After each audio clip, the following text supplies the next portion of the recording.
The Glory record a point on the road thanks to a Filip Kurto disaster class. A-League's clubs scramble as the transfer window gets set to slam shut. And should the A-League entertain the ideas of shifting the timing of the season? Welcome to the Far Post Perth, presented by ID Athletic. Download the latest football catalogue, idathletic.com. And also Trio Homes if you're looking to build, redesign or renovate. triohomes.com.au. Blayne Treadgold is my name. Well, there was three of us. Mr. Neil Sherwin is back. Welcome back, mate. Hello. Yep, how you doing? Yeah, I'm all right. Here. Couple of weeks off? Couple of months. It's been, has it? 2 months, I think, yeah. Since I was yeah, because we had a bit of a had break. the break and then life and yeah. adulting and all that stuff. Sucks, doesn't it? Yeah, it's very difficult. I'm tired. I'm definitely not refreshed, put it that way. One man who's got a little bit to go before he gets into that stage of life is Jaxon Bassett. How you going, mate? I'm good. Also very happy to be back. Yep, good stuff. Plenty going on, plenty to chat about on the field. We'll go through the Glory result and dig deep into that in a short time. Also, a big conversation this week was struck up by Adam Peacock in an article in Football 360, and I'll let the listeners have a little bit of time to ponder this as we go through a few other things, but should the A-League entertain the idea of shifting the timing of the season? We'll go through that very, very shortly. But we will start, as we know, how the good, the bad, and the ugly from the week that was. Mr. Sherwin, kick us off. Yeah, just a lot of football and a lot of good things to watch. The A-League had some fun games and plenty of goals and talking points. That started with Glory on Friday night, a solid point away from home, I think. A little bit lucky, but we'll talk more on that. But that was good. The League of Ireland is back. It is back. The first weekend. Mighty Bows drew with... They did draw with St. Patrick's Athletic at the Aviva Stadium. Shelbourne had a 1-1 draw away to Waterford. Not great, but it's a start. And it's just nice to have that league back. And then a bit of fun in the Premier League as well. I think most people were either enjoying or scratching their heads at the ending of the Manchester City and Liverpool game. Yes. With the third goal that never was, and everything that came with that, the decision to disallow it. And even the game itself, I mean, the first 45, 60 minutes were quite rubbish, a bit cagey, and then it just exploded in the last half hour with lots to talk about, and ultimately a brilliant win for City. I think it was like their second or win in 22 or 23 attempts at Anfield, a place that they never win, and a very important result. And I know Mr. Renton has been giving it the big one on here about United's resurgence. I mean, I remember back in the day when United were good, that it used to be hanging trophies on me, and now it's hanging a few wins. And this whole thing about Manchester is red, United are back. Blayne, do you remember what year Alex Ferguson retired as Manchester United manager? Oh. If I was to put you on the spot. I don't know. I'm just going to say 2020. No, it can't be 2012. I don't know. That for some reason that jumped out at me. When Close. Was it? Jaxon? 2013. 2013. Okay. Do you know what else happened in 2013? It was the last time Manchester United finished above Manchester City in the Premier League. So we're now 13 years. So winning a derby here or there, or getting a few wins on the trot under an interim coach, counts for absolutely fuck all, because they just do not finish above City. It's that simple. There you go. In your place. But that was good. No, I think not smug at all. No. And then I finished it off with the Super Bowl. A different type of football on Monday. Yep. Always. How'd you go? Did you just take the day off, or what did you do? No. It's been a tradition the last few years because the Chiefs have always been in it, whether they were winning or losing. But no, this year I cancelled my Monday off quite a while ago because they were shit. But I did still pay plenty of attention to it, and the halftime show and everything else that went around it. And it was funny just watching people say that they were never going to watch the NFL again, and then still being able to pass commentary on Bad Bunny's halftime show. But I can understand anybody turning off Kid Rock and his imagine hanging your hat on Kid Rock as your poster boy. I don't know if it's just my algorithm, but I've heard more about the fucking halftime show than what I have about anything about the game. Maybe a little bit on that. Look, the game was one for the purists. It was a defensive game, and it was definitely not a shootout, and it wasn't exciting pretty much in any way. If you were just a casual observer, you would have gone to bed or back to bed. It wasn't great. The Seahawks defense was brilliant, But yes, the whole halftime show, because of everything that's going on in America at the moment and the context of the show, the fact that it was all in Spanish, fact that, which, I mean, I didn't understand a word of it, but the visuals and the production and everything else were amazing. And he's a massive artist worldwide. And he's actually American. I mean, U2, I hate U2. I think they're shit. And they were okay to host the Super Bowl. They're from Ireland. Coldplay, a Super Bowl halftime show. Yeah. Coldplay have done it. They're from the UK. Rolling Stones have done it. Paul McCartney have done it. None of them are US citizens. Any Australians ever done it? Has Kylie done it? No, I don't believe so. And I don't think there would be anybody who would be. You're not getting Cold Chisel out there. Or, maybe in InXS back in the day. They were massive. Yeah, possibly. But again, what's the American reach? I'm not sure. On that. Yeah. You could maybe have somebody. Maybe like a Troye Sivan or a. Definitely not big enough. I wouldn't. Not big enough. I wouldn't have thought so. No, not really. I don't think there's anyone. Maybe you could get somebody as like a guest vocalist. I mean, if Macklemore was to do it, maybe get Tones and I in there because she does a lot of collaboration with him when he plays live. So maybe something like that. But no, I don't think there's anyone. And it's be interesting to see who they get next year because they've gone through kind of There's no real young artists. I don't know that could maybe. There was talk of Metallica for this year. But then, like, they're in their 60s, and who's the young whippersnappers and up-and-comers that could possibly do it next? So, I know it's way off on a tangent. But Olivia Dean or someone like that. Yeah, Olivia Dean, maybe somebody, Sabrina Carpenter. Chapel Rowan. I like Chapel Rowan. I think she's brilliant. People like that, you get a collaborative effort. I don't know. We've gone way off tangent. We have. But I really enjoyed it. And I enjoyed Green Day at the start as well. Green Day were good. So, but yeah, I just had a really good weekend of football of different codes. Yeah. No, very good. Jaxon, what's been happening in your world, mate? What's been good? I was just going to say, all this entertainment talk's just got me thinking of Jason Derulo's A-League performance. The half and half shirt. Yes, iconic. Yeah. Getting back onto the football, the good for me, and I got a local focus this week, is some of the signings being made in the NPL. Yes. With Danny De Silva going to Kingsway and Daniel Stynes going to Bayswater. Yeah. I think it's fantastic. Yeah. Absolutely brilliant that we've got some prominent players who've featured for the Glory in the past coming back to play in the local leagues. I think it's fantastic for the game. I think a lot of people will be more invested and interested to have these kind of caliber players playing locally every week. So I think that's absolutely fantastic. Yeah, I really hope that they can kind of have a good season. They don't just use it as a bit of a stepping stone or anything like that. Because, I mean, this happened a few years ago. I think it probably started this kind of thing when you had people like Branko Jelic came back into the fold, Neil Kilkenny, Andy Keogh, Steve McGarry came back and played, and these kind of guys. I think it's brilliant for the league to have these guys step back as long as they take it seriously, which many of them have, but there's been a couple that have kind of just fallen away. No cost of living crisis in the NPL WA anyway. No, they're spending big, some of them. There's dollars being thrown around, whether it's sponsorship or junior fees. That's not for me to say. No. But there is some big names. But you got to look at some of these players. Like, is it preferable to play at that level now and get a good wage and not have to travel every second week if you're playing for Glory?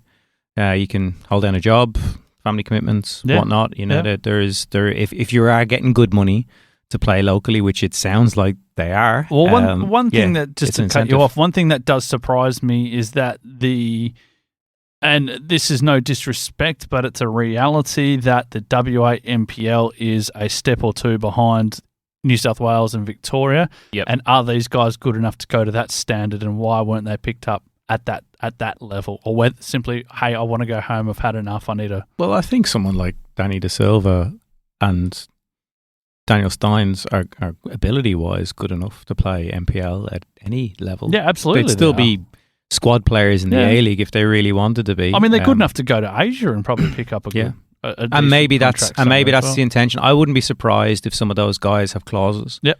That if a team... Jack Clisby, another one. Yeah. If players of that caliber, if somebody does come in with an offer from Asia or wherever that they can go and play a season there, that they will go and do that. And yeah, good luck to them if they can. And it's a mutually beneficial deal because the NPL club will have them for as long as they can. And then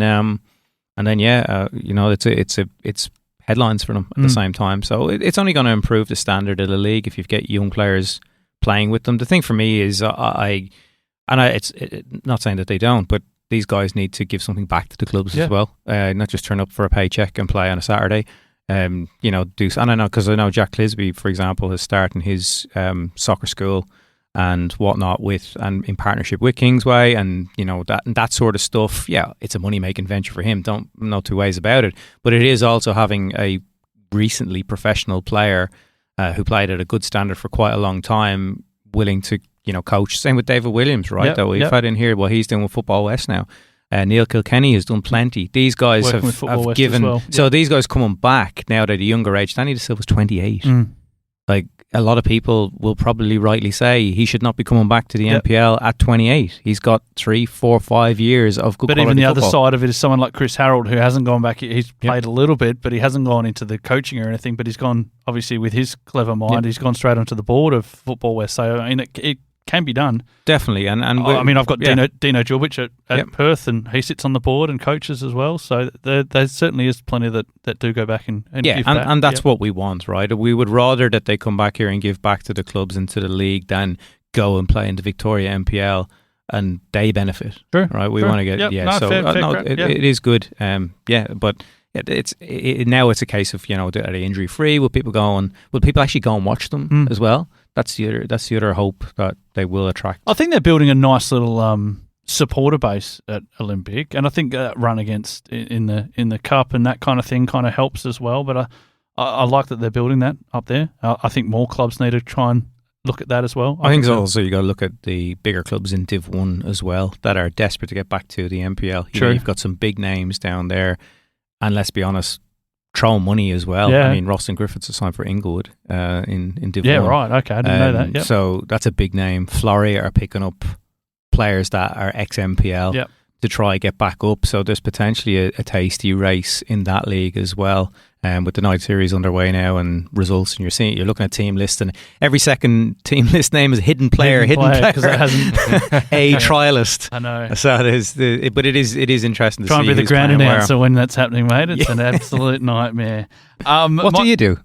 Hey, what do you do? You say hidden player. I've just got to go and kind of number 10. Well, I've just got to try and find out who it is. And generally, are clubs coy about that? No, most of them are okay, and I know a fair few of the team managers and presidents. They'll let me know. Okay. A lot of it comes up as hidden player because they haven't been cleared. But they're still they can still play in the preseason comp. So a few suspensions hanging over them from other leagues that we don't want to know about. I get it. It's all right. My good from the weekend, I managed to. It's been a few weeks since I've actually sat down and been able to watch, and I did have a chance on Sunday afternoon, and I thoroughly enjoyed the Adelaide v Newcastle game. I thought it was an absolute advertisement for the league. I love watching games in Adelaide, but it was tit for tat. Newcastle were pretty good, and I thought, they're going to run away with this 2-0. It went straight up the other end, and it was 2-1, and then it was 2-2, and then Newcastle came up with it, and then Yaya Takuli hit the bar. I think the other Spanish guy hit the bar as well. So no, it was just a really, really good, kind of entertaining from a neutral perspective. I really enjoyed that. So that was my good from across the weekend. Neil, what's been not so good? I didn't really have one that was terrible, but I guess it's probably a borderline of bad and ugly. It's the situation with Michael Valkanis against the World at Brisbane. It starts off as a siege mentality thing, and they're building it up, us against them, and everybody's out to get us. It's turned a bit nasty now, and getting suspensions and having to issue apologies with a gun to your head. It feels like potentially a line has been crossed, and he's spoken a bit too much, and been a bit too open and honest. And I think it could potentially now turn people. There's been people saying for ages, Brisbane are a bunch of kickers. They're physical. They're all of that. We saw it. And I thought they played the villain perfectly. And definitely, but there's a line between people being a pantomime villain and being an everyone hates you villain. Yeah. And I think that they're potentially dipping into that. I know he's had personal circumstances as well in the last while, and you don't know how that's impacted him. And so you do give a bit of leeway for that. But they're in 8th position. You just don't want to see something like destabilise, because they were up towards the top a few weeks ago, and it's dropped off a little bit, and they're in danger of being one of those teams that misses out on the top 6. So yeah, you now get to the situation where I think the powers that be have reined him in a little bit with this apology that he's had to give. It'll serve a suspension, and then we'll see what he comes back like. But yeah, it's something just to watch, a narrative. I think what adds to the fact is they played the Mariners, and of course the previous meeting was on New Year's Eve where they had the whole tunnel incident. That would have just escalated things even further. My bad for this week, sticking with the NPL, but this time over in New South Wales. And normally it's never a good sign when you see the NPL on news.com. And unfortunately that's the case again. Yeah, it wasn't flares, it wasn't hooligans this time. Yeah, it was a nasty challenge, nasty red card in the Northwest Sydney Spirit and Sutherland Sharks game. It was Callum Keeley on Jamie Pasevsky. I don't know how you would describe the action. It was just off the ball, like a dragging down of like the back of the leg. But it was a dog act, is how you describe it. What an absolute wanker! Like genuinely, if you kick someone in a game, you kick someone in a game. Yeah. Off the ball, whatever someone's winding you up, like the next time they get the ball, you take man and ball. But it's this whole thing, everyone's got work the next day. But legitimately, like you could put someone in hospital with something like that. Oh, the way you rake down, you could rupture an Achilles, you could break a foot, you could do anything like that. Try to bucket him. I mean, Christ, like that's not a football action. On the flip side of that, I really like the way that the club handled it and said, you don't need to suspend him, we're going to get rid of him first until we can sort this out. And I think that's exactly the way that should have been handled. So I think it'll be interesting to see if that's just until the dust settles or there's actually a proper lengthy ban handed down. Like if it's a 2-game suspension and then for a red card or 3 games for violent conduct or whatever it might be, and then you just bring him back. I mean, I don't know what the player's history is, right? No, I don't know. It might be his first time, whatever, but you are dealing with the consequences of your actions. So you do something like that in isolation, then you deserve a hefty punishment. If he's a repeat offender... Just a bit of background, there's a bit of feeling in this because the coach had actually left one club to go to the other. Leading up to it, there was already 4 yellow cards in the game that had for kind of... unruly excuses. conduct. There's nothing. Oh no! So, I'm just saying. I'm just trying to give you some context around that. But no, there's no excuse. Next time the defender gets a ball, throw yourself into a tackle or hit him a shoulder at the next corner. Yeah. But there was one in Wales recently as well of an elbow, where a guy was just standing there and the striker just clocks him square in the head with an elbow off the ball, and he got caught on camera as well. So what is going through these people's minds anyway? Soapbox here, but like it really pisses me off that stuff like that. Like because not only that, right? Does he go viral? Everything else. If he's a good player and he's their number 9, so he must be decent. Well, how long is he fucking up the team for then after that by doing something that was completely pointless? Yeah. No, I certainly agree. My bad was well, it depends on which way you want to look at it, but it was Filip Kurto on the weekend. He had an absolute nightmare. I don't want to accuse anybody of anything, but Macarthur have a checkered history when it comes to dodgy actions in games. I'm not going to go down that line, but it was suspect. It was, and terrible from a good goalkeeper. He's been brilliant for years. And I mean, the way that he was. I mean, he didn't even go into the dressing rooms because I watched that all the way through to just about the end of the broadcast coverage, and he was still sitting out there by himself wondering what the hell had just happened for about 20 minutes. Fuck me, that was it was. Well, I'm going to get into this because I think that there might have been a bit of thought that Kucharski may have been concussed. Yeah. So we'll have to watch out later this week to see if Kucharski has actually a week off. But like when in WWE when there's 2 going at it and somebody comes out from under the ring and just out of nowhere lays them out. He wasn't even in picture. No. And then you just see him cleaning out. It was ridiculous and no consequences for it, right? Apart from giving away the goal. But there was no repercussions or anything. What should have been the... Well, it's a grey area. It's a bit like the whole City thing as well. That that in the NFL, for example, and going back to the City one, that would have been a goal because it would have been a touchdown because the 2 penalties offset, right? Yeah. Szoboszlai committed a foul, Haaland committed a foul. They offset against each other. The play stands, or it's a foul somewhere. But Szoboszlai wouldn't have got sent off. It's with Kurto. He would have given away. If Kolakovsky didn't score, it would have been interesting how far they pull it back, because he had an opportunity. The advantage was allowing Kolakovsky to play. Just to go step by step through this, once that hit had come out on Kaczarski, the referee waited to see where the ball went. Waited for the advantage. Which was good. It went to Kolakovsky. He still had work to do. Yeah, he stepped inside. Yeah, and then fired it into the goal, so the goal was given, which is a great advantage. Yeah. But does that give you free reign that if you were about to tap the ball in on the goal line, I could just turn and punch Jaxon? Yeah. What are you going to do about it? They're just going to give the goal anyway. Yeah. So might as well chin someone. So it is a grey area. I mean, I don't know. It's going back and sending them off, because it's the double jeopardy thing as well if it came to a penalty. Well, it's a little bit like what you're just talking about. It's a bit like the old penalty try in rugby. Do you know what I mean? Well, if Kolakovsky didn't score, would Kurto have been sent off? Yeah, I think he would have been sent off. They would have pulled it back for the foul/penalty, whatever it was. But then, they would. They would have given the penalty, but would he get a red card because was he making an attempt to play the ball? Can that happen in retrospect now? So it's double jeopardy, right? Yeah, so you can't. If he's made an attempt to play the ball, you can only give a yellow card and a penalty. Yeah. If it's a professional foul, so if you run past me and I drag you to the ground in the box, it can be a red card. But I mean, it was dangerous. It was. You know what I mean? But was he going for the ball? Serious damage. He was, but he missed it by a fair margin. He missed it by a lot. Yes. Yeah. So there would have been decisions to be made. But the crux of what we're saying is, if Kolakovsky doesn't put the ball in the net, what would they do? Yeah. But he did. So Kurto gets away with it. Yeah. And it was assault. You know, it was like that 1982 Schumacher, the German goalkeeper, coming out and cleaning someone at the edge of the penalty box and having really no consequences for it either. Yeah. No, interesting. Keep us going, mate. What's been ugly? My ugly is the Luke Amos situation, because I'm like, is this another bad visa signing ending for Glory?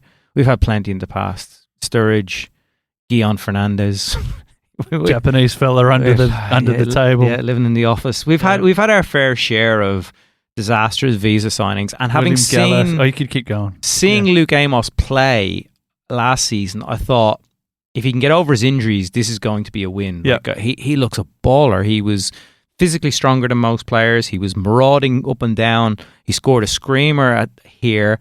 And then he disappeared through injury. Yeah. And then he came back briefly. He had an assist against Victory. Thought he was back in. They've had Bozanovsky leave now, and he cannot make the squad.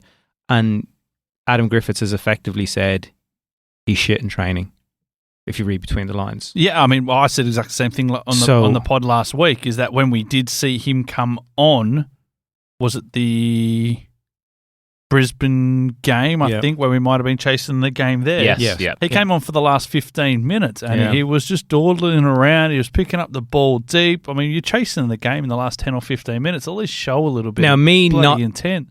Being at the training ground and seeing what goes on there, I was like, you got to give this guy 35 minutes to get into the game and to impact it. But the coaching staff were obviously seeing something different, and he's not deserving of 35 minutes over less experienced players who are nowhere near as good as he is and should be.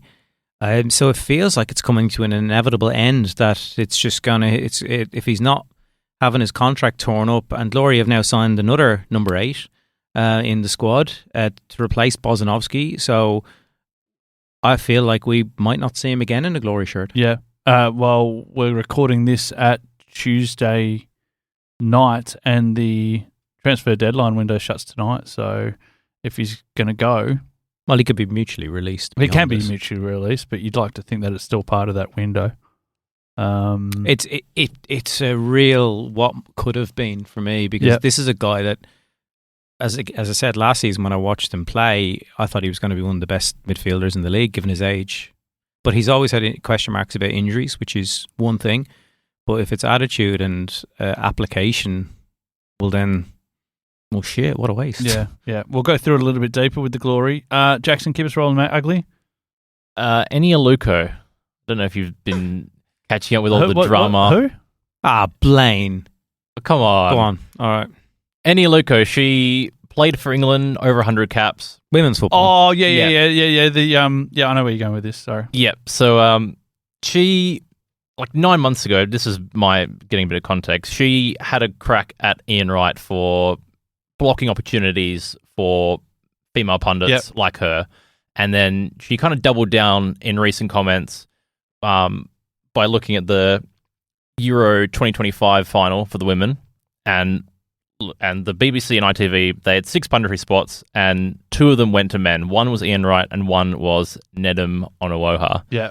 And I guess the crux of the argument is that Eni Aluko feels that it should be all women, or that men need to kind of make way for pundits like herself to be in these sort of roles. And I guess the argument she made was, in that final, it was her and Farrah Williams who each had over 100 caps, and they weren't chosen over these 2 male pundits. So people have gotten quite rightly upset at her for going at Ian Wright again, who's been a vocal... He's been very prominent in the women's game at promoting that and all of that. And it's not because... The reason she did again is not because there's sexism, racism, anything like that. At least in my opinion, she's just not that good of a pundit. Yeah, in my opinion. Yeah, and there are other pundits, the likes of Kate Scott, Alex Scott, Jill Scott. I'm knowing all the Scotts. Yeah. And then in Australia we have Tara Rushton and Grace Gill. So it's not. There are opportunities and spaces for women in the game if they're good enough, and all those ones that I mentioned before, they're all respected. They all add value to the broadcasts and the channels that they're on. It's just feels like a step back in the women's game to have these sort of conversations going around. It's just not good for the women's game. It's just not good for Eni Aluko either. The whole scenario is just a real plight and distraction from what should be the focus, and that is the evolution and growth of the women's game. And if she's just a bad pundit, that's the reality of it, and she's got a chip on her shoulder and is playing the sexism card. Ian Wright has been one of the biggest advocates for women's football in the UK for 30 odd years. Yeah. So to have a crack at him, plus he's a lovable guy, that's not going to do you any favours. Yeah. So she's picking the wrong battles, and she just really doesn't know her stuff. That's the bottom line of it. Like us, we haven't got a clue what we're doing. If any of our female listeners have anything to say about this, they can direct all correspondence to Jaxon Bassett. So I ain't getting involved in this. I'm here all week for this discussion. It's not my battle at all, but I don't know enough about it, if I'm purely honest. I did see the headline, but I don't know enough about it. I think it's a path that she didn't really need to go down, and like people didn't like her before, and this is just doing her no favors. And people have gone on the attack personally, which is unfair, in my opinion. From what I've seen of her as a pundit, she's not up to the standard. That very good. My ugly. Well, I did have the incident over there in the New South Wales NPL, but I guess I'll just change this up a little bit. And that's the ongoing situation regarding Suncorp Stadium. Another game to be moved. And I guess this can lead into, our little bit of a talking point that I wanted to raise before we go into the glory stuff in the next section. But just back on Adam Peacock's idea about the A-League entertaining the idea of a shift in the timing of the A-League season, gents. Now, I asked you to kind of go and have a bit of a look at this article, just to give yourself a little bit of a background in this. This is something that I've actually spoken about before, is this exact model, and I think this was actually originally brought up by James Johnson when he was putting together the whole kind of football calendar and the match day calendar and everything else like that, how it all fits in. And I really like this idea about moving the season to a calendar. So essentially from January to December.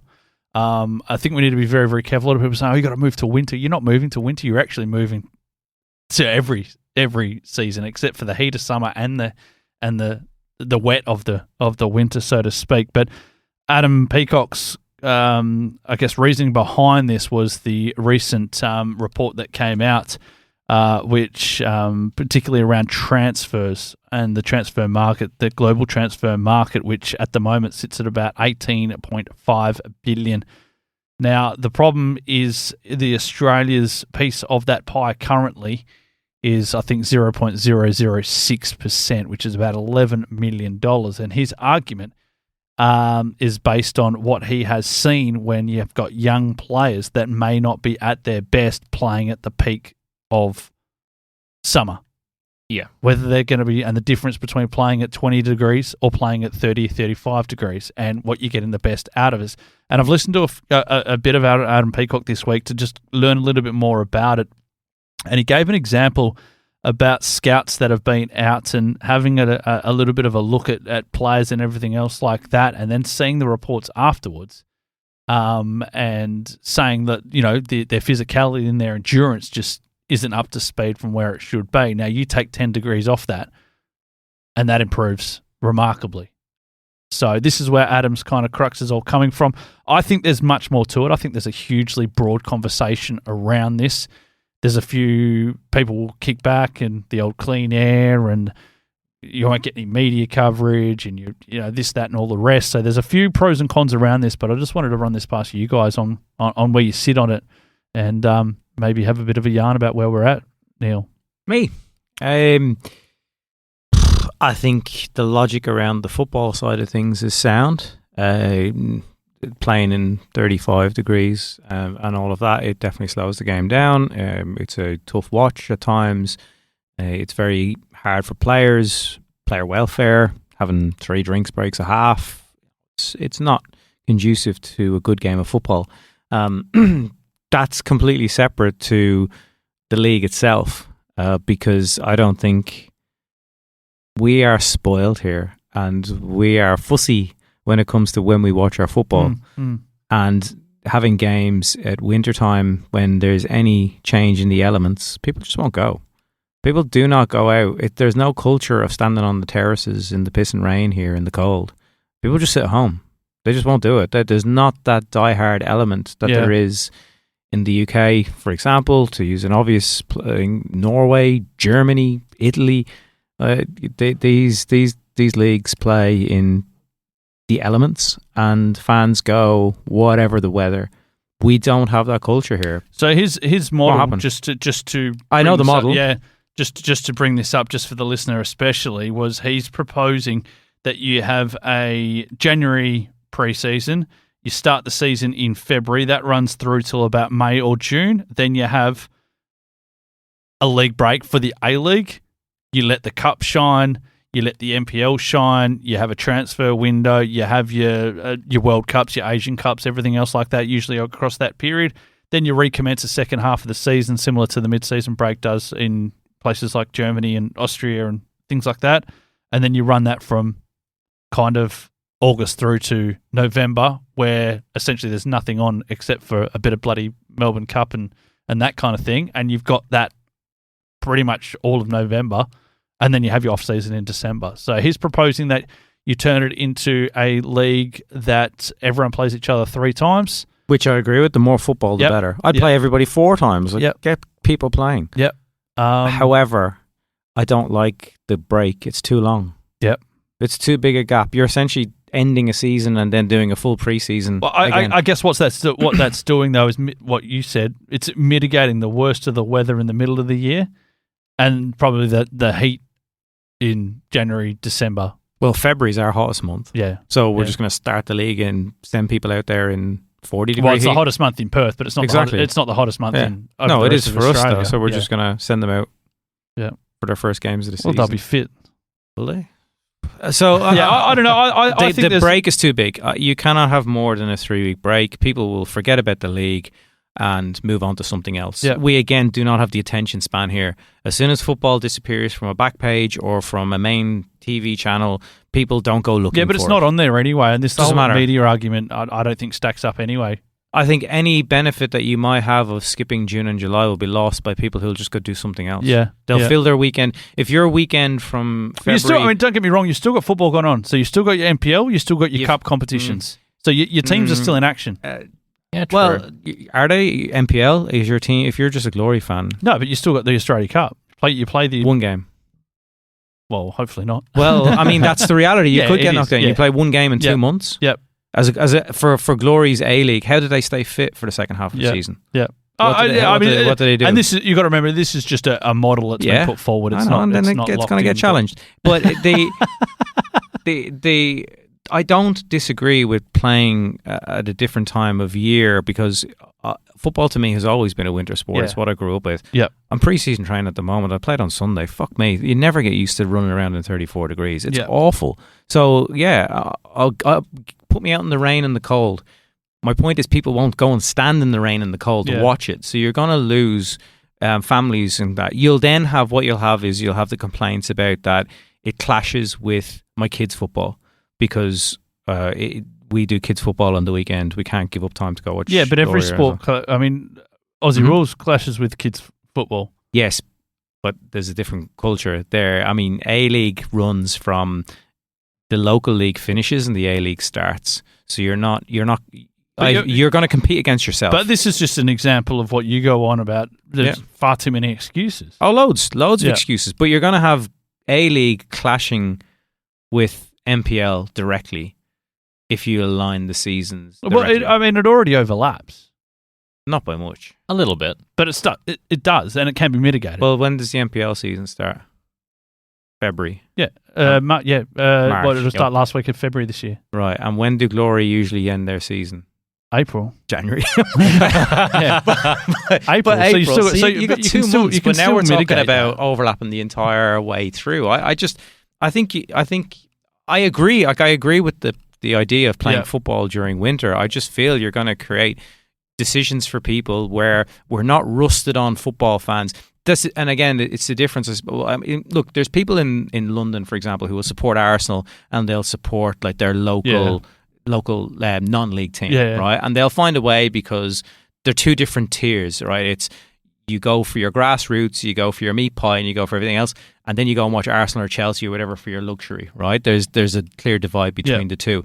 Is there enough a divide between NPL and Glory to have that same mentality here, that Saturdays I'll go watch my NPL team and then Sunday I'll go watch Glory? Or when do you play the Glory games? Because if NPL is fixtured for all day Saturday's the best time slot, right, for Glory. So when do Glory play? Yeah. As I said, I think there's plenty of arguments like that, and I think the likes of Macarthur would be in a lot more trouble than they are now if their league overlapped with NPL in those regions. Yeah, I don't know. Interesting. I don't know. I think they'd lose fans to NPL, whereas at the moment people can do both because there's not much. Where are you at on this, Jaxon?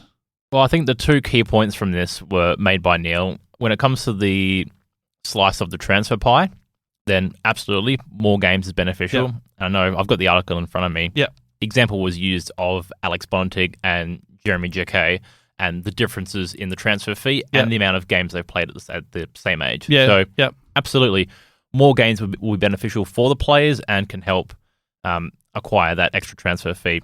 But I also do agree that having a 2-week break in the middle of the season, you will lose all of the momentum that you build up in those first couple months, and then you've got to restart again. I just don't think. Yeah, I don't know, and I think that that's something that people can get used to, and I think that we're screaming for some bold changes, some leadership, and everything else like that. And as Adam was speaking about on another podcast, was the biggest, boldest change that we've seen was the invention of the A-League, where they went kind of, we're not doing this anymore. We need to change things. Lowy came in and said, right, that's it. We're going to have an 18-month break. We're going to sort it all out and we're going to get it started again. I feel like that we're almost at that stage now that we can't just keep doing what we are doing. It's not. I don't think it is sustainable. I don't think it's going to grow anything. Well, the question you keep doing what we're doing. The question you put to us was, should the league entertain it? And yes, it should be entertained. Absolutely. Yeah. I think all the points that you've made and all the points that Adam's made in his thing about his model, I think are quite valid. However, I think there just needs to be a few adjustments in that. If it's going to be beneficial in the long term for the game, then absolutely they should look into it. But obviously, it just needs a little bit of fine tuning. Because I think the way it's been written out here, I don't think if that was the model they would go for, I don't think that would be the most successful way to go about it. Yeah, I mean, and this is something, as I mentioned off the top, has been looked at by the powers that be. James Johnson, obviously, he's not there anymore, but I mean, this was put through there. Now, there's going to be plenty of kickback on this. I think one of the biggest ones, the whole clean air argument, which I don't buy. That's bullshit. I think it's absolutely it hasn't bollocks. been a thing for me forever. Like, No. you mark yourself. The other one will be the media. We don't get media coverage anyway, so it doesn't matter as far as that goes. One big one for me is, do people have more expendable income throughout the middle of the year, for example, than what they do at Christmas, New Year's, everything else like that? And I'd argue, yes, they would. Yeah, so from personal circumstance, I'm an Eagles member, and I go watch the footy in winter because it gets me out of the house, right? Like, I pay my membership at the start of the year, and then I go to the games during the year. And when it's cold and it's wet and I don't want to go out, I have an event to go to. Yeah. So that's why I go back to, even though the Eagles have been dog shit for years. Yeah. I still go and I sit on a Thursday night in Optus wondering why the hell I'm here. But I go and I enjoy it because I'm out of the house. It's gone. Otherwise, I would just sit at home. Yeah. My thing is, I think a lot of people would just take the sit at home option. It's not in the culture to go out. Like, I grew up freezing cold in the terraces watching the League of Ireland. Yeah. They've now moved to summer football for similar reasons, right? They changed their calendar, and it's now flying. The league is, but their summer is like our winter. So exactly. It's a little bit different. Yeah, but I don't think that the adversity that people would see with having to get the train and having to walk from the city out to HBF Park when it's cold and wet. I just don't, because let's be honest, the parking in and around HBF is crap. Yeah. You're going to do public transport. You're going to do a bit of walking. I don't think people would do that with kids in winter. I just really don't think they would. It would go into too hard basket. I don't know. I as I said, I think it's got legs. It is something that I've kind of put forward before. I read the article. Yeah. Very quickly. Yep. What about continental football? How does it stand up in terms of preparing A-League teams? Well, that was one of the arguments that was actually brought up because Japan has changed their season to suit the transfer window over in Europe. I mean, the transfer window is still going to be a transfer window. Not the transfer window, the playing time. Well, that's going to be another thing because Asia's stages. Asia's changed there. I think they were a calendar, if I'm right in saying, the Asian continental competitions were Asian Champions League has been going on. Now. Yeah. So it'd be effectively going on during the A-League teams' off seasons. Yeah. Are they going to have a squad? Well, I mean, this is some are you contracting players to play? This is some of the semantics that need to be worked out. It's a pretty big thing. If we want to be a power on the continent, you need to be. But the argument for me on the other side of that is it more advantageous to be aligned with our domestic products? I mean, if we want to go down and whenever that might be, don't get me wrong, in what evolution or way, shape or form that might take, if we want to go towards a path of promotion and relegation, then it has to go to winter. Or it has to go across that. I agree from a promotion relegation because we need to have all the leagues aligned, but until there's direct promotion relegation, I would question what's the point. But I even if you just have promotion to build the leagues, you can't do that currently. I think that's still a long way away. I don't think it is. I don't think it is that far away. I think if you were to set up, say, in 5 years' time and say, all right, the winner of the Australian Championship can get promoted to the A-League, providing you hit the on-field and off-field criteria, you're up. So how many clubs do you reckon could hit that criteria, though, out of the NPL clubs? I know there is a bit of money going around at that level, but is it enough to sustain them at the A-League if they were to... Macarthur's in the A-League. And there's clubs in there that could equal those crowds. No dramas at all.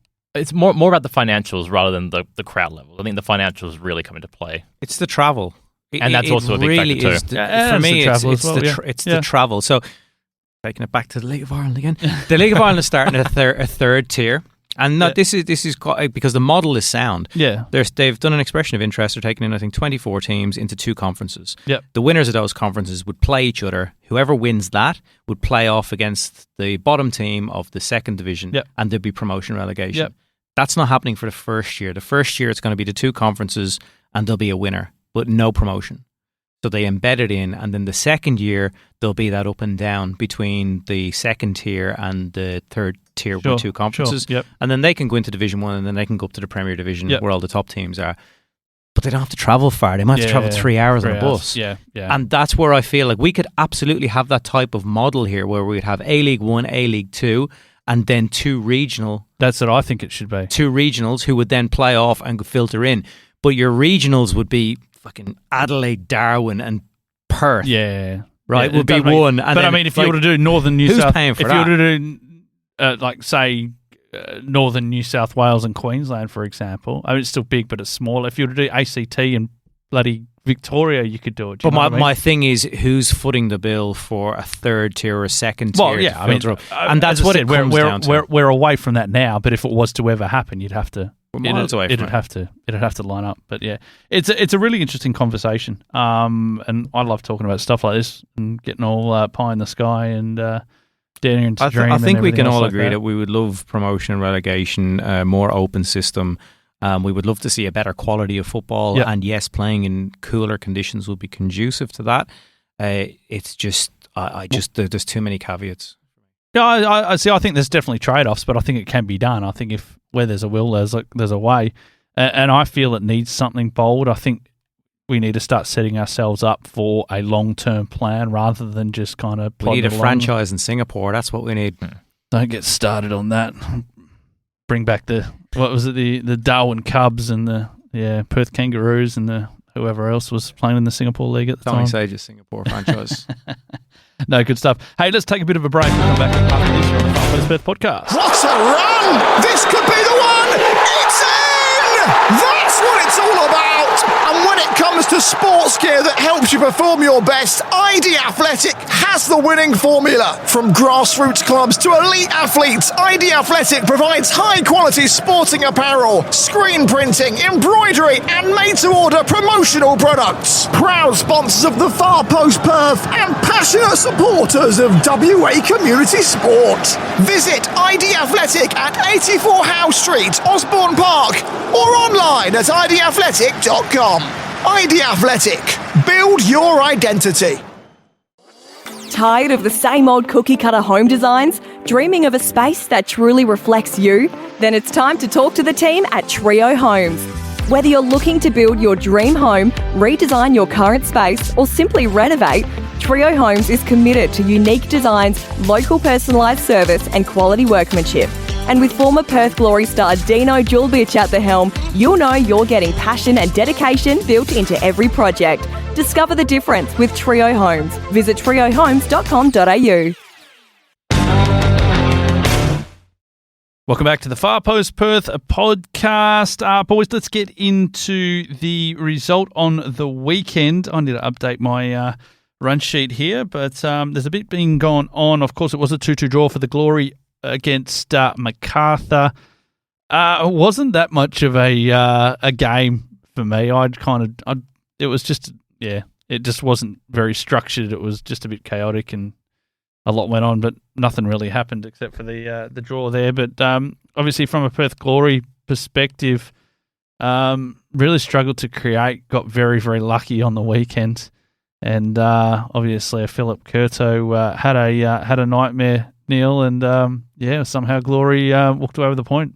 Yeah, but I mean, on the flip side, Macarthur didn't create much in the first half either. I thought it was a nothing half of football until Pennington somehow found the back of the net with his effort. We'll take that, and it looked like they were relatively comfortable, and then conceded those goals and went 2-1 down. And it looked like all was lost until another moment of madness from Kurto, and it was great to see Kolakovsky getting a goal. So I think you're getting difference makers coming off the bench, which is great. I was a little bit surprised at the starting lineup that Suleimani came in for Taggart. That was a bit of a head scratcher. What was the injury? Well, Taggart had a groin glute issue, slight glute issue. Yeah. But I was surprised at Suleimani being the choice. I know that probably watching injuries and not wanting to rush players back, but even Kaczarski for 45 and then Kolakovsky for 45. Like, Suleimani has been cited for weeks and has had minimal impact when he's played. So chucking him back in for a game away to Macarthur felt like a weird decision.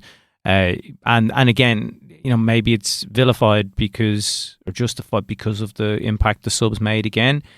But I'd rather that we started on the front foot a little bit and had those guys creating from the first minute rather than the 60th minute. So maybe that'll change as they get more fitness into the legs and keep building and prove that they aren't going to break down again. But there is some quality that they can bring off the bench, which is a good thing to have, especially as we've mentioned previously. It's hot at this time of year. And there's a Bosnovsky-shaped hole in midfield. He's been one of the standout players of the season and really been great to watch. A great number 8, great engine, plays the simple thing and would have been one of the first names in the team sheet. So it's definitely a big gap, especially if someone like Luke Amos is on the fringes now. Do we ride with Will Freeney and Gio Diabru as the two for the season? Very green, isn't it? Do we Very put green. Pennington into the middle and use one of those aforementioned Yes. players out wide? Mm-hmm.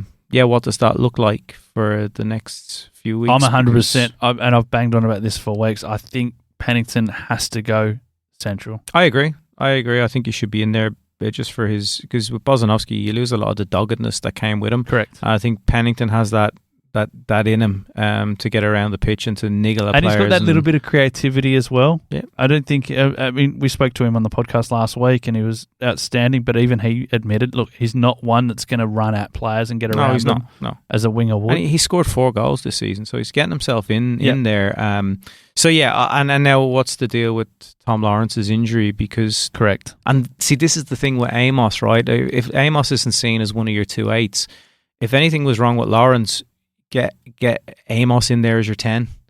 Just put Amos in as a number 10 playing off a striker and just let him be 30 yards from goal, going for worldies, whatever, and give him. But if he's not part of the picture, who comes in for Lawrence? If Taggart is a bit niggly, do you start Kucharski and Taggart? Does Suleimani get another run? Question What do for we do? you. Does Lawrence have to play as a striker? Do you think he's better as a 10 or as a striker? Oh well, it's a false 10. It is. A false 9/10. He's not. But I almost think that forward. he's better off as a finisher rather than a little bit deeper. I like him in a free role. Let him do what he wants as long as he doesn't come back to the second halfway line. Because he's anywhere But 30 yards from goal. Do what you want. But that's what I'm trying to mitigate. Oh, I is- agree completely. Yeah. And I think that's the thinking behind having 2 number 8s, that they do his running and his And those 2 solid lads work. have been outstanding, Yeah. but they're very, very green. Yeah. So it'll be interesting to see if Lawrence can't play this week, who does that role. Kucharski would be my first thought, that if Taggart is good, Kucharski comes in and plays alongside him. Well, just a quick one. I wonder if we see the young bloke that's just joined up, Luca Tavia. I don't know where he's at, but obviously we've got Freeney and Diabru in the guts. Great grunt work players, brilliant midfielders, but they're not creators. So you're not going to get that creative spark out of them. So, as I said, I don't know enough about this Luca Tavia, if he can offer that. But I would be very surprised if he's offering it in week 1 after a few days I of just training. don't know what the alternative is at this stage. If Amos is... Well, you got Kucharski and Kolakovsky should surely start ahead of him. Yeah. And Wales. Well, Kolakovsky can play a 10. Yeah, he can. No, he can. Yeah. He can. Yeah. I would rather see him wide and Pennington central, though. True. Yeah, absolutely. That's the jigsaw for me. Despotovsky on one Yeah. side, Kolakovsky on the other, And if you need to bring on Wales on, Pennington plus another in the middle, and then Kucharski and Taggart if Lawrence can't play. Yep. Um, Jaxon. Yeah, I think that's all good points. Yeah, if Lawrence is going to be the finisher, then who's the creator? Because it's probably not going to be the 2 in the middle, Yeah. so then you're probably relying on the wide players. And when it comes to Pennington, I absolutely agree. I think when we had all the injuries beforehand, I think it was kind of a necessity to have him out on the left-hand side. But now that we're getting the likes of Wales and Despotovsky back in, Yep. and Kolakovsky too, there's not as much of a need for him to be in that role. And with Bosnovsky going out, then I think you need someone with a bit more experience to be in there alongside a Freeney or a Diabru or even Tavia, because he's like 22 or 23, but he's still green and he's coming from the NPL, so he hasn't had any. He has been on the books at Melbourne City in But the did he get any academy. minutes in I'm not the sure, A-League? but he's been exposed to the system. Okay, What I'm saying, he's not straight from Preston. yeah. No, but I think your first name in the middle for me would be Pennington plus another, and I think you then rotate between Freeney and Diabru. Get Diabru to give a solid 45-60 and then bring Freeney on for him. Don't get me wrong, I don't think Freeney's done anything wrong to lose his place. I think he's had a great season. No, I think he's been solid. He's been really good, but I feel that you'll get. I just think that Pennington needs to go central. It's that simple. It was a square peg in a round hole on the wing. He's done a great job. He's applied himself really well. But yeah, I mean, it's no shock to anyone that he's not a winger. Yeah. I mean, that's just the way it is. So, and I think the back line continues to pick itself. Goalkeeper stays the same. And it's going to be a tasty game against the Jets, which we'll get on to. Yep. No, we'll do that. Let's just go through the other results from across the weekend. Wellington 2, Melbourne victory 3. Did anyone see this? It was about bloody 2 o'clock on Friday afternoon or some all stupid the work time. Dodgers would have seen it. No, it's a big win for victory away from home. Well, going into this, I said there's 2 teams that can't afford to lose, and they have victory in Perth. Neither of them did. So I think Wellington though was probably a bad result for them. They would have hoped to get something out of that to keep. What do you make of just a quick one on Wellington? Saprit Singh coming back. It's good signing. It's a very good signing. But just another one that's come crawling back around World Cup time. Yeah. We've seen a few others with the window closing as well, coming back as well. Yep. But look, a good pickup. But the thing with this is only 10 games left. How many games until he gets match fit, and does he stick around next year? If he does, great. He has played. I think he's played 15 games so far this season, so he has played. Other results: Auckland 1, Sydney 0. This was a big result for Auckland, and I tell you what, if they can put Sydney to the sword again. On Tuesday, that make-up game, that's a real psychological. I really enjoyed blow. that game. Auckland and I Sydney. did as well. I thought it was great. There was some Devon Schmears has made a couple of worldly saves the last few weeks. That one that he put against Cosgrove. I mean, he's been good. I thought Auckland looked pretty tasty when they got going, and it was a good game of football. And my favourite player to watch in the last few weeks is Quintal. Despite where Newcastle's at, are these two the best teams in the league? I'm not 100% sold. Is Newcastle an anomaly, or are they the real deal? I think in terms of like championship contention, Auckland and Sydney are in the best spot. I'd be backing one of those over Newcastle. Go deep. I still think Newcastle need to sort that defence out.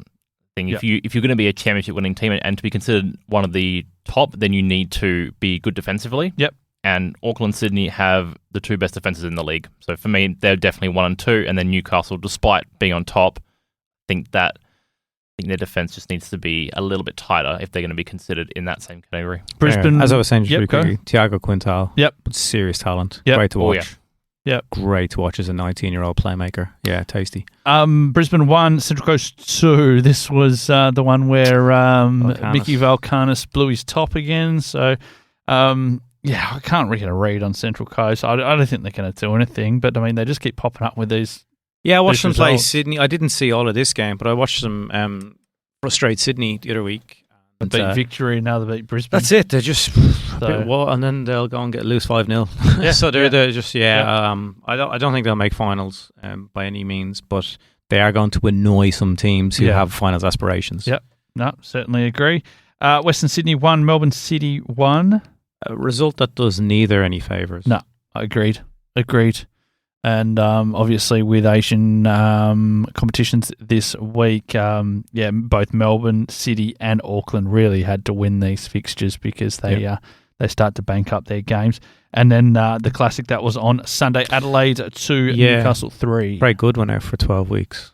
That's a big blow. Big blow for his World Cup aspirations. True. Well, anybody getting a long-term injury at this stage of the season will have a question mark over them. So I mean, it's a big blow for Adelaide to lose the game at home, because that if they had taken 3 points from that game, they'd be right up. They would be above Sydney. They'd be in third. If they'd won that game. And as it stands, they're 6th without arguably their talisman for the rest of the season. So that could be good news for someone like Glory. Maybe hot on the heels of Adelaide. Yep. Let's just talk through a few other things that have been going on before we have a look ahead to the weekend. A-League women, Glory girls. Finals just starting to dreadful slip. goal to concede. I didn't see the goal. I saw the result. Yeah, I was one of the unemployed at home watching this at 11 a.m. Yeah, right. I was working, but I watched the highlights at night time. I swear. The whole scenario with the goal too. It was like they were in control of possession in their own half. I don't know. Yeah, and it was they were about 10 seconds away from half time, and you go in 0-0 at Wellington, who've been really good in the women's comp. Yep. And you take that, but no, McKenna and Zog both dilly-dallied on the ball. You give it away cheaply, and that's the only goal of the game. And in attack, similar to the men, just no fluidity whatsoever. Well, it feels like another season that's just gone begging that was there for the taking, but just unable to grasp it. And they go in this week against Canberra. Yeah, that's going to be a tough one. At home, though. At home, correct. Yeah. Again, they've been really banking on the home form again, and they're going to need to win. They'll need to win probably 2 or 3 of their last of those final home games if they're to be within a chance of making finals. But it's that away form again has cost them, just like it did last season. Yeah, the talk at the start of the season was finals or bust, and like this was the year, and kicking on from last season. If they don't make finals, I think you start asking some serious questions. Because have they what are you asking? What are you asking? What questions are you asking? Just is it purely from the coach, or is this a holistic club? I think you got to. This is the second regime of the past few years that won't have made finals. I'm not looking to win anything, just the bare minimum to get into finals, be competitive, and they're not doing it. Yes, they're more competitive than a few years ago. They've got a better squad and all of that, but they're not making finals. We're pretty ruthless when we talk about the men's team, and I know there's a difference between wooden spoon and missing out on finals by a place or two. Yeah. But if we're going to ask questions about the men's side of things and postseason reviews and all of that, well, yeah, if the talk at the start of the year was it's finals or nothing for us this year. That was the way it was pitched. So if you don't make it, well then, hard questions should be asked. Yep. Shouldn't get an easy ride for it. Don't get me wrong. I hope they make finals, and to Jackson's point, if they win those home games. But if they slip up in 1 or 2 of the home games, are we confident enough that they'll go away from home to make up for it? No.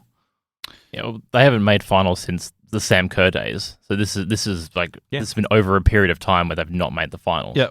So and I know people want a WA spine of the squad or the bulk of the squad to be from WA.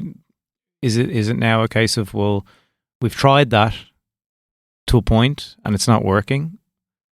Well, what way do we tip the balance? Do we keep going for the WA approach and accepting that we might not make finals football year on year, or is it worth, going?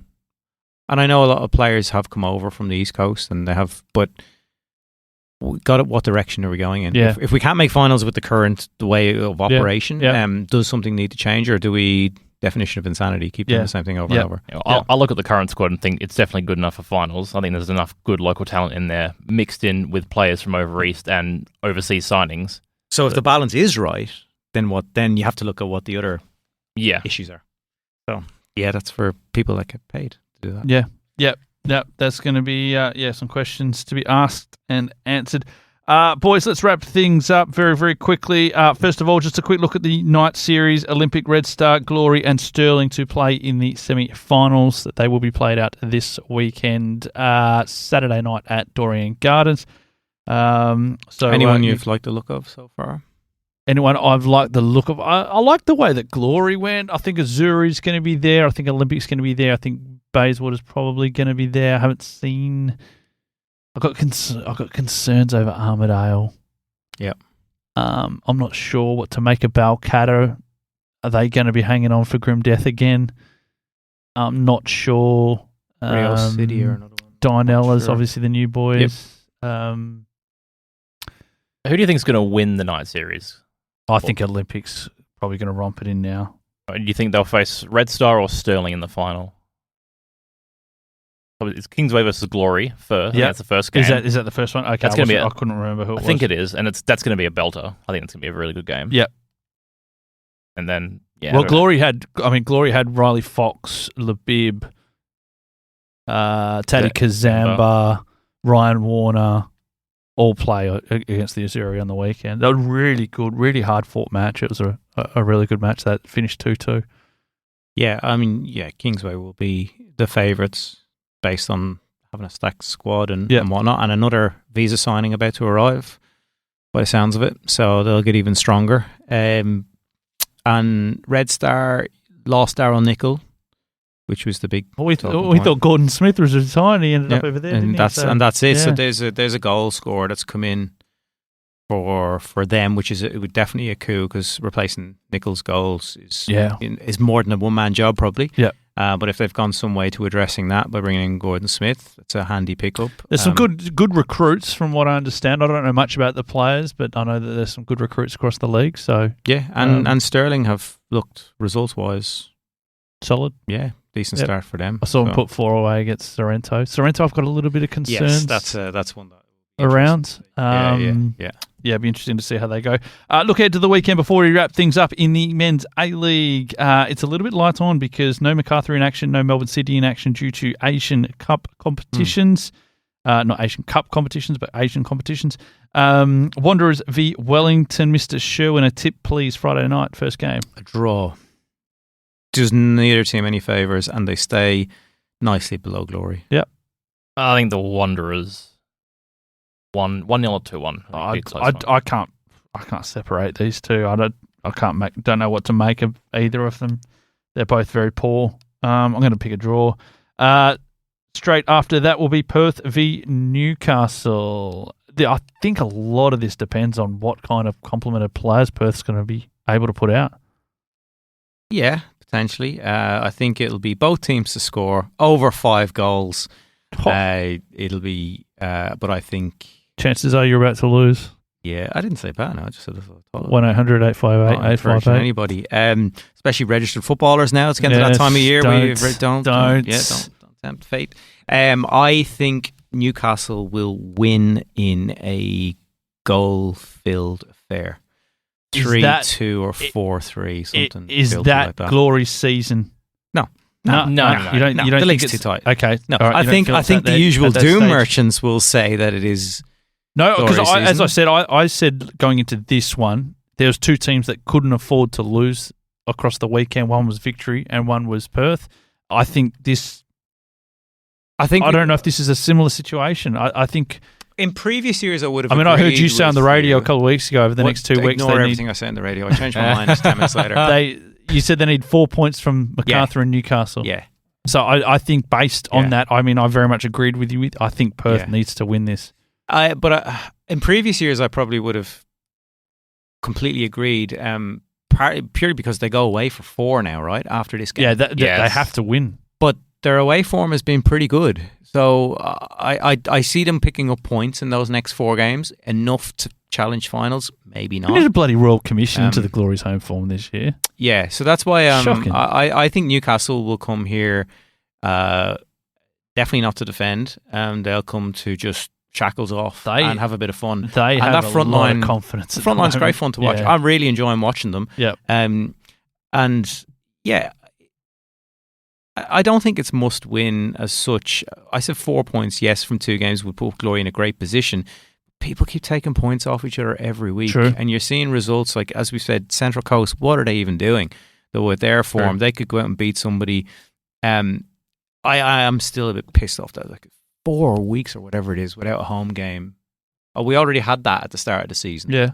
And now we've got to go through it again just as it's getting to the business end. Like, that's rough, having to come back and forth. And did they stay over the East Coast for weeks and they do all? Yeah. It just adds so much bullshit to where it would be nice to have a run of home games. So that's because of the Asian Cup, isn't it? Asian Cup, yeah. Yeah. Yeah. Is needed for that, and we don't have anywhere else that they could play. So, look, as I said, I think Newcastle will win a high-scoring game, but I would a 2-2 draw or a 2-3 loss. All right. There we go. What do you reckon? I'll say 2-2, just because this fixture is Your stat, as always. Yeah, I love it. Newcastle haven't drawn this season, so if it is... Yeah, the only team that hasn't, and Perth got their first on the weekend under Griffiths. I was going to say Glory's first one. No, second. Wellington first game. Yeah, first game. But first one under Griff. Yes. Griffiths, yeah. Yep. He had a because it was win-loss. All right, because you two... Because you two are miserable bastards, I'm going to say Perth are going to win this. Okay.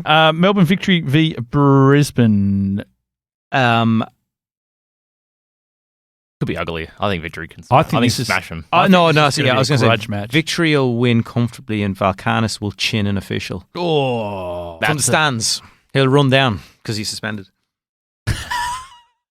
Oh, out of nowhere, he'll run down the Roman Reigns fourth official, and off we go. No, I think there's a bit going on with Brisbane, as I said earlier on, in terms of that going a little bit too far. Yeah, and victory at home, should be. All right, very, very quickly to wrap up, Sydney and Adelaide. Sydney.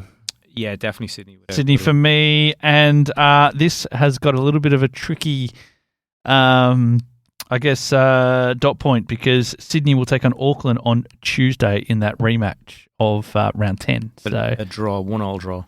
Auckland to win it again. I think Auckland's going to win it again. That's a tough turnaround for Sydney, even though they're staying at home like 3 days. Yeah. Yeah, but Auckland will have had travel. I don't know. I think. Auckland don't play. No, they travel from Auckland. Oh yeah, but they don't play because no, they don't play. They've got time off. But I think that's why I think they're going to be fresh. They might be fresh, but I think that they could get there on the weekend, see the sights, go for a walk at the Harbour Bridge. Players can back it up. I think it'll be a draw. Very good. All right, boys, thank you very much, Mr. Sherwin, Mr. Bassett. Big thank you to you for listening. Don't forget to check out and subscribe, in fact, to the Far Post Perth podcast, now available on Spotify, on Apple, and YouTube Music. Big thanks to ID Athletic and Trio Homes, and we'll see you next Tuesday for more here on the Far Post Perth podcast.